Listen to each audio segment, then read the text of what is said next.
नमस्कार, स्वागत है आपका। खास पेशकश देख रहे हैं आप। हर बार की तरह एक बार फिर से एनालिसिस लेकर आपके सामने हाजिर हैं। हर दिन एक सीट को लेकर सच पे धड़क पर एनालिसिस हम करते हैं। तो आज बात करेंगे बाड़मेर जैसलमेर सीट की। ये वो सीट है जहां पर जाट बाहुल्य क्षेत्र ये है और जाट वोट बैंक अपने आप में बड़ा वर्चस्व रखता है। जाट वोट, इसके अलावा राजपूत वोट यहाँ पर बड़े अहम माने जाते हैं। पिछले लोकसभा चुनाव में 2019 की बात करें तो कैलाश चौधरी पर बीजेपी ने दांव चला था और उन्होंने चुनाव जीता और उसके बाद केंद्र में उनको मंत्री भी बनाया गया। एक बार फिर से भाजपा ने उन्हें टिकट दिया है। त्रिकोणीय लड़ाई वाली ये सीट है। किस तरह के समीकरण हैं, जातिगत समीकरण किस तरह के हैं, सीट पर चर्चा करेंगे कई पहलुओं पर। तो आज बात बाड़मेर जैसलमेर सीट की होगी। हमारे साथ चर्चा करने के लिए मिथिलेश जैमिनी जी जुड़े हैं जो कि पॉलिटिकल एक्सपर्ट हैं। प्रदीप आजाद है, न्यूज़ एडिटर, हमारे साथ जुड़ गए हैं। लाल सिंह फौजदार हमारे साथ जुड़े हुए हैं जो कि हमारे सहयोगी हैं, विशेष संवाददाता हैं। जैसलमेर से हमारे साथ हरिवल्लभ पुरोहित जुड़ गए हैं जो हमें जैसलमेर की जनता का मूड बताएंगे। मिथिलेश जी, सबसे पहले आपका रुख करूंगी। सर, ये सीट अगर सभी लोकसभा सीटों का हम जिक्र करें तो दूसरी सबसे बड़ी सीट है और राजस्थान की तो सबसे बड़ी सीट है। ये 18 लाख के लगभग मतदाता यहाँ पर हैं। राजपूत और जाट बाहुल्य क्षेत्र ये है।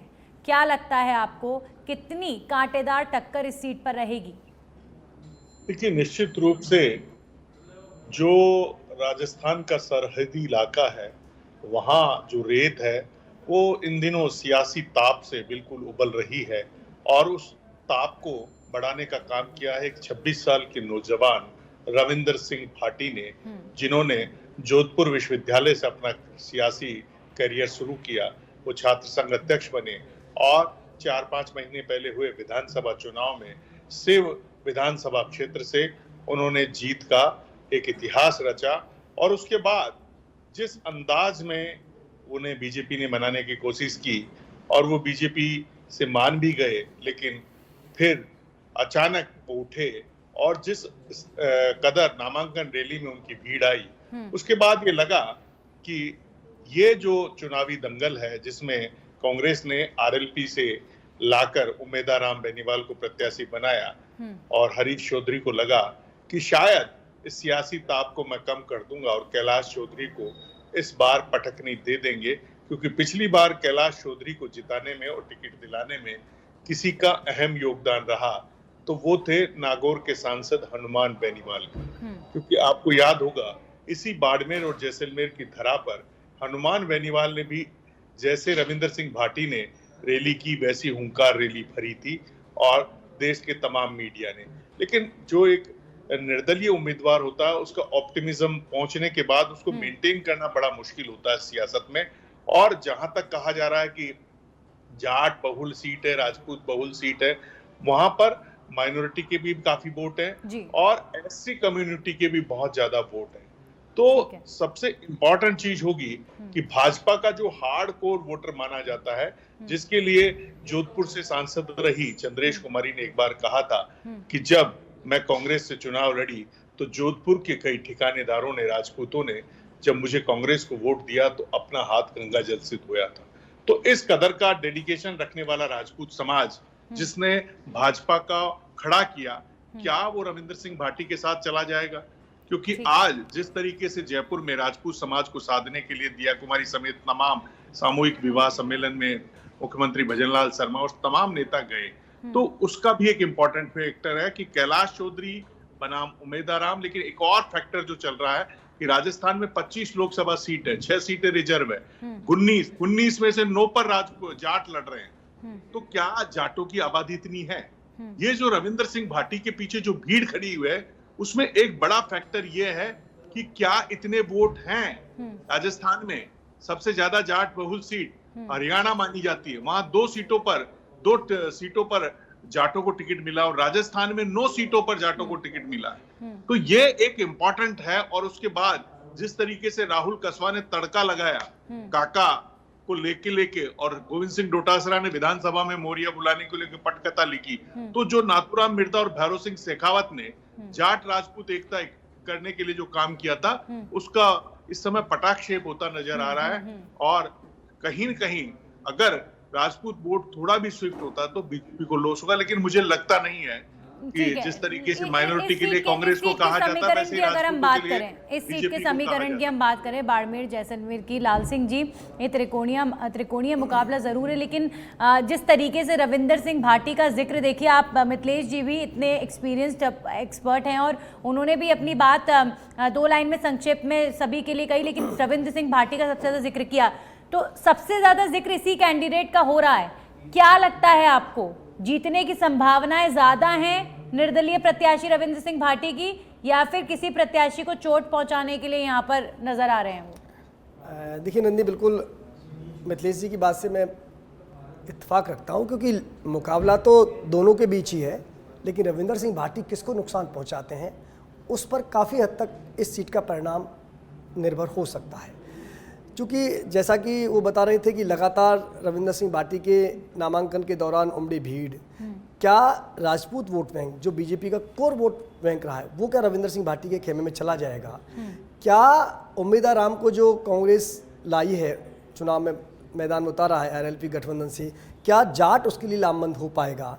कई समीकरणों के आधार पर आप जज कर सकते हैं। अगर राजपूत वोट बैंक छिटकता है बीजेपी से तो निश्चित रूप से वो नुकसान करेगा, बीजेपी को भारी नुकसान करेगा, और ऐसे में कांग्रेस के प्रत्याशी उम्मीदवार राम को फायदा मिल सकता है। एक चीज, क्या अगर राजपूत वोट बैंक नहीं भी छिटकता है उतनी संख्या में, और मान लीजिए जाट लामबंद होता है कांग्रेस की तरफ, तब भी बीजेपी को काफ़ी नुकसान हो सकता है। ऐसे में वहाँ का जो समीकरण है नंदनी, वो बिल्कुल, क्यों चर्चा कर रहे हैं हम बाड़मेर जैसलमेर की, क्यों उसको त्रिकोणीय बता रहे हैं? त्रिकोणीय संघर्ष इस लिहाज से हो गया क्योंकि अब सामने बीजेपी कांग्रेस के साथ साथ रविंदर सिंह भाटी का तेजी से जिक्र हो रहा है।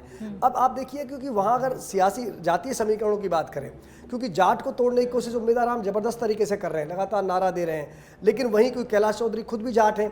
ऐसे में जाट मतदाता क्या भूमिका अदा करता है? जाट मतदाता अगर ये सोचकर वोट डालेगा कि जीतता हुआ कैंडिडेट कौन है, विजयी कैंडिडेट कौन हो सकता है, तो काफ़ी हद तक इसका फर्क पड़ेगा कैंडिडेट की हार जीत पर।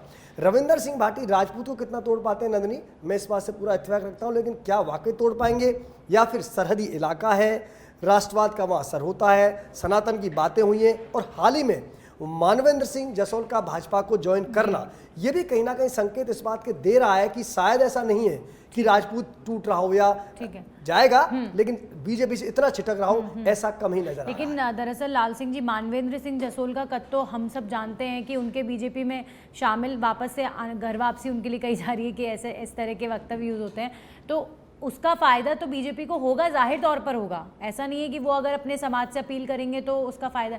लेकिन रविंद्र सिंह भाटी का जिक्र यहाँ बार बार इसलिए हो रहा है क्योंकि करिश्मा एक तरीके से इस युवा नेता ने 26 साल की उम्र में करके दिखाया।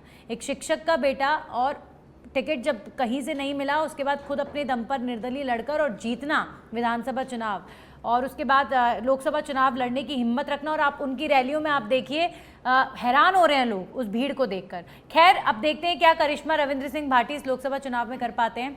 जिक्र हम रविंद्र सिंह भाटी का ही सिर्फ नहीं करेंगे, कैलाश चौधरी और उम्मीदवार राम बेनीवाल का भी होना चाहिए। प्रदीप जी, कितनी संभावनाएं लग रही हैं? बड़े कद के नेता हैं कैलाश चौधरी, केंद्र में मंत्री हैं और एक बार फिर से उन पर दांव चला गया है, तो जो समीकरण है बीजेपी के पक्ष में आपको नजर आ रहे हैं बाड़मेर जैसलमेर सीट पर? देखिए, कैलाश चौधरी की जहाँ तक आप बात कर रहे हैं, जाहिर सी बात है, एक कद्दावर नेता है और केंद्र में मंत्री भी रहे हैं।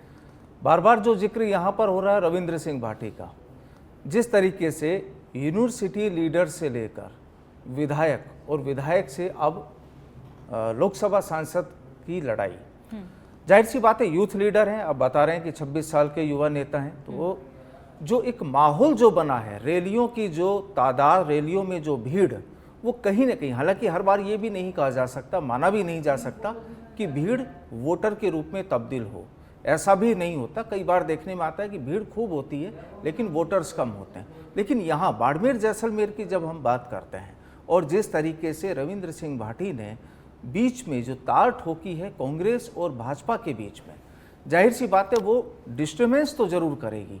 लेकिन सवाल, जैसा कि लाल सिंह जी यहाँ पर कह रहे हैं कि राजपूतों के वोट कितने छिटकते हैं, या जाट लोबी के कितने वोट छिटकते हैं, या दूसरे जो और समुदाय हैं उनको कितना रविंद्र सिंह भाटी अपने पक्ष में कर पाते हैं, चीज़ वो देखनी होगी। क्योंकि देखा जा रहा था कि ग्रामीण इलाकों में भी जब रविंद्र सिंह भाटी अपना प्रचार कर रहे हैं तो वहाँ पर भी उनके पीछे जो एक भारी भीड़ की लोगों का हुजूम लोगों नजर के आ जो रहा है। हुजूम था वो भी कहीं ना कहीं संकेत देता है कि कांग्रेस और बीजेपी को शायद अंदर ही अंदर हो सकता है डर का एहसास भी हो। जी ठीक है कंपटीशन पूरा जी। दे रहे हैं रविंद्र सिंह भाटी इस सीट पर।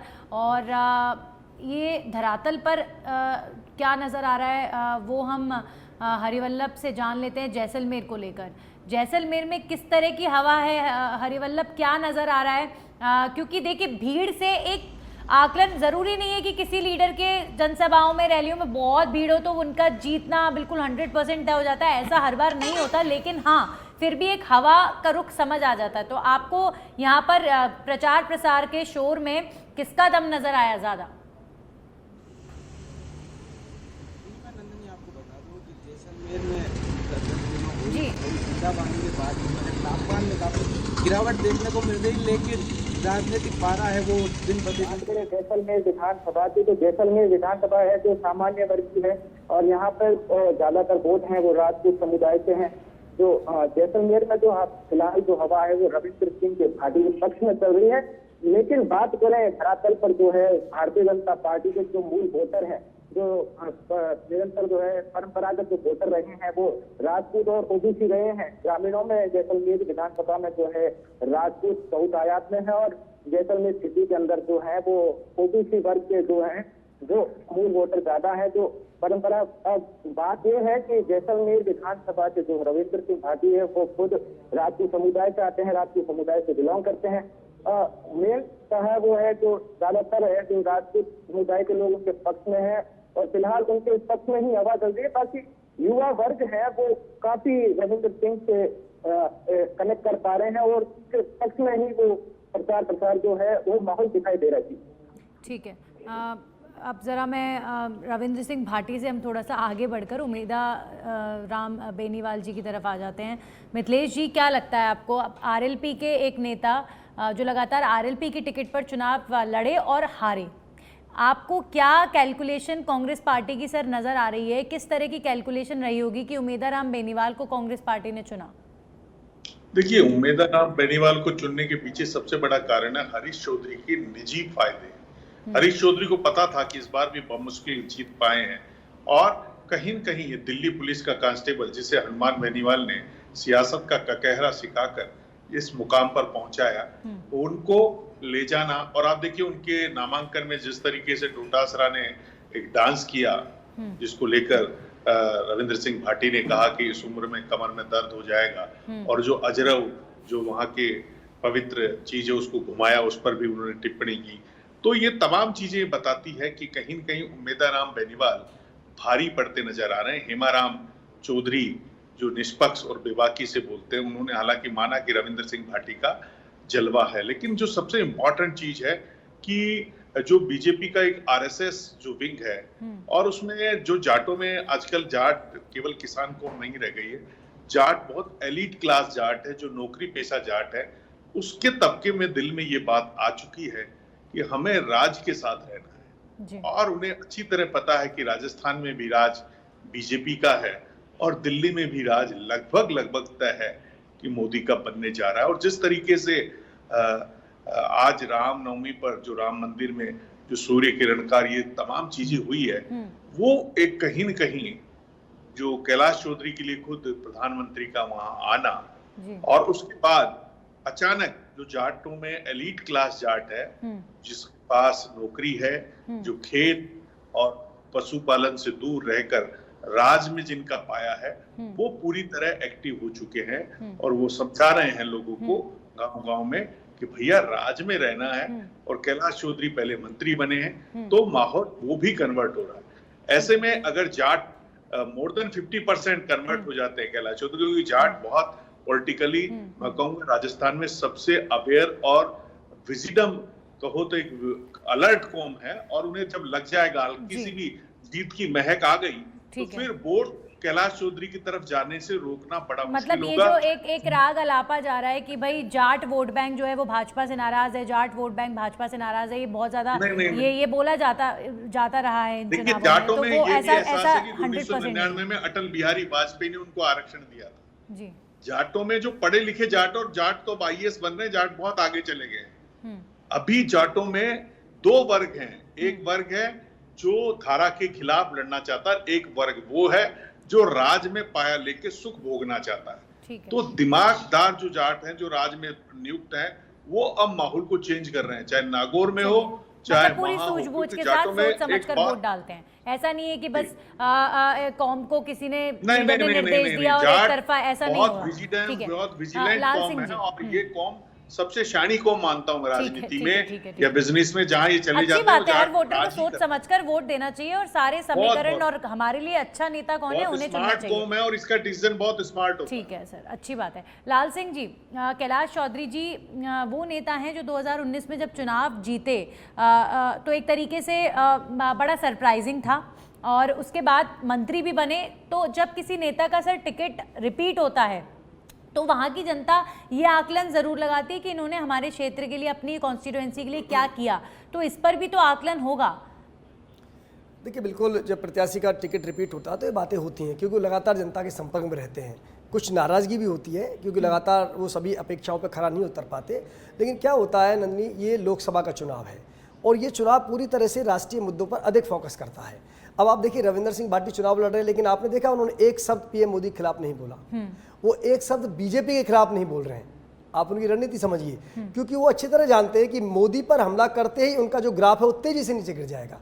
वो इस नस को समझते हैं, क्योंकि सरहदी इलाका है, सरहद की वो सीट है जहां पर हम रोज देखते हैं हमारे बीएसपी के जवानों के गुजरते हुए ट्रक हम देखते हैं। भारत पाक के युद्ध को नजदीक से इस इलाके ने देखा है। तो जो राष्ट्रभक्ति का ज्वार है वो इन इलाकों में अक्सर देखने को मिलता है। यहाँ से तमाम लोग जाते हैं तो इसी भाव से वहाँ देखते हैं, क्योंकि बॉर्डर का इलाका है। तो ये दूर दराज के लोग भी जब जाते हैं तो वो भी उसी भाव से जाते हैं और उसी भाव से उस धरती के लोगों को देखते हैं कि ये लोग हैं जो सबसे पहले सामना करते हैं। कभी कोई युद्ध की आहट सुनाई देती है तो सबसे पहले ये सुनाई, खड़े भी होते हैं और साथ देते हैं। तो वो एक वहाँ राष्ट्रभक्ति का ज्वार हटकर होता है। लेकिन क्योंकि सियासी गणित है, बिल्कुल मैं मिथिलेश की बात से सहमत रहूंगा कि कहीं ना कहीं जाट कहाँ जाएगा।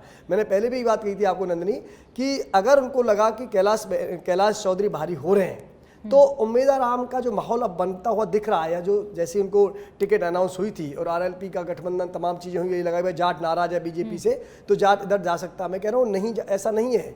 आपको एक एक सीट को समझो, विधानसभा के गढ़ को समझो। अभी आप नंदिनी कह रही, जब मिथिलेश से क्वेश्चन कर रही थी कि ये माना जाता है कि जाट बीजेपी के खिलाफ है, माना ही जाता है नहीं।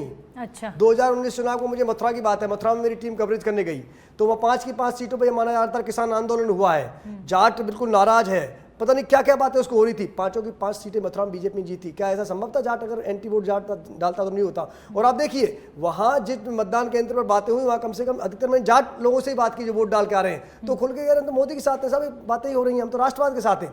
उस वक्त तो एक जो शब्द था दुनिया में, राष्ट्रवाद, हिंदुस्तान में सबसे अधिक बुझा। किसी से पूछो किसके साथ, तो राष्ट्रवाद के साथ नाम नहीं। विधानसभा चुनाव भी तो और देखिए, विधानसभा चुनाव आप देख लीजिए, तो ऐसा नहीं है कि जाट नाराज है ये। हाँ बिल्कुल ठीक है, कोई नाराजगी, लेकिन वो क्या पर्टिकुलर मुद्दों को लेकर है। कोई मोदी से नाराजगी नहीं है या बीजेपी से नाराजगी नहीं है। अब जैसे कल हम चर्चा कर रहे थे रंजनी, तो भरतपुर धौलपुर के जाटों की छोटी सी नाराजगी आरक्षण को लेकर है, तो है वो उस वजह से है। लेकिन जाट ये भी तो जानता है कि जाटों को आरक्षण किसने दिया। आज जो बहुसंख्यक जाटों को आरक्षण किसने दिया? अटल बिहारी वाजपेयी ने दिया, भाजपा ने जाटों को आरक्षण दिया। तो क्या भाजपा इस बात को नहीं जानती? और जहां तक यही बात अगर हम जाते हैं बाड़मेर जैसलमेर में, तो वहां स्मार्टली जाट मतदान करेगा उस कैंडिडेट को जो जीतता हुआ नजर आएगा, जो राज के साथ जाएगा। मोदी की रैली के बाद काफी हद तक प्रभाव पड़ा है। मैंने मानवेंद्र सिंह का जो उदाहरण दिया था ना नंदनी, वो इस परपेक्ट में इस लिहाज से दिया था कि असर तो पड़ेगा ही, लेकिन अगर मान लो पूरा राजपूत वोट शिफ्ट हो रहा होता रविंदर सिंह भाटी की तरफ, तो मानवेंद्र सिंह जसोल इस समय बीजेपी ज्वाइन नहीं करते, वो इंतजार कर सकते थे। लेकिन इस समय उन्होंने ज्वाइन किया है, तो समझते हैं कि ऐसा नहीं है कि पूरा राजपूत वोट छिटक रहा है। आप देखिए 1952 से अगर कोई बीजेपी का कोर वोट रहा है तो राजपूत रहा है, तो इतनी आसानी से छिटकता नहीं है। तमाम नाराजगी के बावजूद, ठीक है छुटपुट नाराजगी होती है, उससे पहले जो आनंदपाल एनकाउंटर के सामने नाराजगी रही थी राजपूतों में, अभी भी कुछ नाराजगी है, लेकिन पूरा छिटक रहा है। कितना छिटक रहा है ये कहना थोड़ा सा मुश्किल है, लेकिन हाँ ये तय है कि पूरा राजपूत कभी बीजेपी से छिटक नहीं सकता। तो ये एक बड़ी ताकत कैलाश चौधरी के लिए इस लिहाज से राजपूत नहीं छिटक रहा है, तो जो कोर वोट बीजेपी का है वो कहीं ना कहीं उनके साथ है। और एक बड़ी ताकत जो आरएसएस की लॉबी है, जो आपकी ग्राउंड रिपोर्ट जो काम करती है ना, वो एक बड़ी ताकत। एक बार आप, क्योंकि समय की थोड़ी कमी है, क्योंकि अब प्रदीप जी और हरिवल्लभ का मैं एक कंक्लूजन नोट जरूर जानना चाहूंगी सर। 30 सेकंड्स में अपनी बात रखिए इस पर्टिकुलर सीट को लेकर। त्रिकोणीय मुकाबला क्या लग रहा है आपको? अगर मैं आपको थोड़ा सा बोलूं कि कैलाश चौधरी वर्सेस आपको रविंद्र भाटी नजर आ रहा है या फिर नई उम्मीदवार राम बेनीवाल पूरी टक्कर दे रहे हैं? देखिए, यहाँ पर रविंद्र सिंह भाटी को हम मान सकते हैं टक्कर में और कैलाश चौधरी को मान सकते हैं, क्योंकि ये बिल्कुल सीधी सी बात है कि लोकसभा का जो इलेक्शन होता है वो राष्ट्रीय मुद्दों को लेकर होता है। स्थानीय मुद्दे विधानसभा चुनाव में ज़्यादा हावी होते हैं। और यहाँ पर जो पूरी हवा जो इस समय जो चल रही है, तमाम चीज़ें लाल सिंह जी ने भी जो अभी बताई, जो पूरा जो समीकरण बताया, बिल्कुल ठीक बात है कि टक्कर में है, लेकिन कांग्रेस को हम कुछ दूरी पर रख सकते हैं। ठीक है। हरिवल्लभ, आप एक बार 30 सेकंड्स में बताइए जो माहौल ओवरऑल तीनों कैंडिडेट्स को लेकर नजर आ रहा है, जरा बताइए। जी मैं आपको बता दूं कि माहौल के हिसाब से जो है रविंद्र सिंह भाटी जो है इस समय जीत के कगार पर खड़े हैं। बाकी धरातल पर यदि देखा जाए तो भाजपा के कोर वोटर राजपूत ओबीसी रहे हैं मूल रूप से, और कांग्रेस के जो है जाट भी रहे हैं और मुस्लिम है, मेघवाल है। तो जब पहले यदि गौर किया जाए तो 1992 में पहले इलेक्शन से लेकर जो है इस लोकसभा सीट पर जो है राजपूतों का दबदबा रहा है, फिर देश को बढ़ता रहा है और 1991 से विधानसभा सत्ता को लेकर अब तक जो है लगातार जो है जाट वर्ग का ही दबदबा रहा है। मात्र 2004 के 4 में कर्नल मानवेंद्र सिंह के को छोड़ दें तो देखा जाए तो हर बार जो है। शुक्रिया हरिवल्लभ, समय की थोड़ी कमी है, आपकी बात पूरी नहीं हो पाई, माफ कीजिएगा। सभी लोग हमारे साथ जुड़े, बहुत बहुत शुक्रिया आप सभी का जुड़ने के लिए। बाड़मेर जैसलमेर सीट, जैसा कि शुरुआत में मैंने कहा था कि देश की दूसरी सबसे बड़ी सीट है और पॉपुलेशन और जो जातिगत समीकरण है इस सीट का, कोई भी जीत सकता है, कुछ नहीं कहा जा सकता। बहुत कॉम्पिटिटिव सिचुएशन इस समय तीनों कैंडिडेट्स के बीच में है और हो सकता है रविंद्र सिंह भाटी भी कोई करिश्मा कर जाए, हो सकता है कैलाश चौधरी की जीत यहां से रिपीट हो जाए और हो सकता है कि बेनीवाल भी कुछ यहां पर करके दिखा दें। अब देखने वाली बात होगी, इस सीट पर वाकई कुछ नहीं कहा जा सकता। शुक्रिया, आज की चर्चा में सभी लोग जुड़े, नमस्कार।